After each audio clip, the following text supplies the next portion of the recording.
Trade République, la banque pour mieux dépenser, épargner et investir présente Sud Radio, les incontournables de l'argent. Thomas Binet. Bienvenue dans ce nouvel épisode d'Oser investir, les incontournables de l'argent. Je suis accompagné par notre expert Mathias Bassino, directeur des marchés européens de la néobanque Trade République. Bonsoir Mathias. Bonsoir Thomas. Mathias, on va parler du montant qu'il faut pour investir. Est-ce qu'il faut vraiment des milliers d'euros pour investir? Première question pour vous.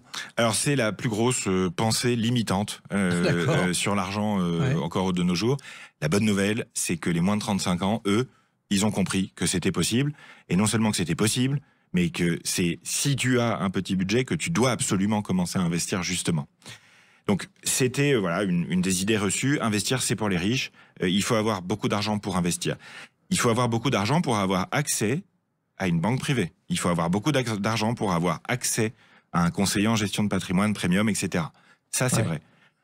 Ce qui est faux, c'est qu'aujourd'hui, à partir de 1 euro, 10 euros, vous pouvez investir sans payer de frais.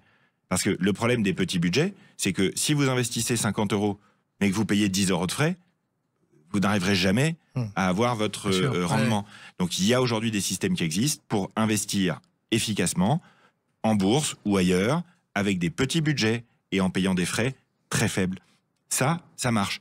C'est les petits ruisseaux qui font les grandes rivières, et la génération Z européenne l'a bien compris, puisqu'ils ont beau avoir 30 ans de moyenne d'âge, ils sont 8 millions, et ils ont investi 100 milliards d'euros chez Trade Republic.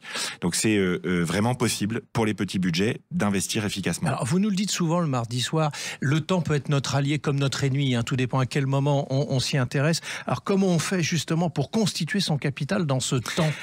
C'est le gros intérêt de la méthode qu'on appelle le DCA, le Dollar Cost Averaging, l'investissement programmé. C'est l'investissement mensuel automatisé. C'est une méthode d'investissement très simple où on investit tous les mois la même somme sur le même actif pendant très longtemps. Et le gros intérêt de ça, c'est que ça génère ce qu'on appelle des intérêts composés et ça vous permet d'avoir la performance moyenne de ce sur quoi vous investissez.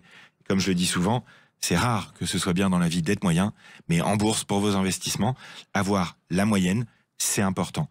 L'autre gros intérêt de cette méthode, c'est que vous voyez votre capital progresser tous les mois. Et même si c'est 50 euros, même si c'est un petit peu, même si c'est 10 euros, vous le voyez progresser. Donc vous gagnez confiance en vous, vous gagnez confiance dans la capacité à investir.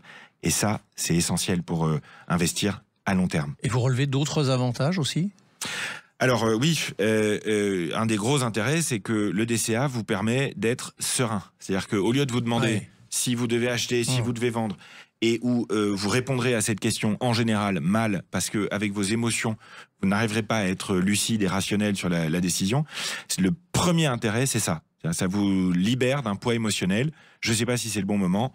Eh bien, j'investis tous les mois, je ne me pose pas de questions et je continue face à la croissance économique à long terme. Ça marche. L'autre intérêt, c'est que vous ne ratez pas les meilleures journées. Personne ne le sait, ça met sur 20 ans en bourse. Si vous ratez les 10 meilleures journées, vous avez la moitié de la performance au bout de 20 ans. C'est énorme. Et donc, comme ces meilleures journées interviennent quasiment systématiquement après une baisse, les gens ont en général à ce moment-là vendu par peur, et donc ils ne bénéficient pas ensuite du rebond. C'est l'un des intérêts, ça vous évite de faire des bêtises, en gros, l'investissement programmé. En fait, c'est tout un mythe qui part en fumée, à vous entendre. Alors oui, ce qui est bien, c'est que la génération Z déconstruit tous ces mythes et ces pensées limitantes sur l'argent et l'investissement. Elle se diffuse sur les réseaux sociaux, on les diffuse ici aussi le mardi soir, et on va continuer de le faire jusqu'à ce que le pouvoir d'achat des Européens et des Européennes soit durable. Alors, comme vous venez de le dire, on se retrouvera mardi prochain pour remettre une couche sur le sujet justement de l'argent. Je vous retrouve avec Mathias Bassino mardi prochain. Et pour ce qui me concerne, retrouvez-moi dimanche matin, Osez investir, osez entreprendre, dès 9h30 sur Sud Radio. Sud Radio, les incontournables de l'argent. Thomas Binet. avec Trade Republic, la banque pour mieux dépenser, épargner et investir.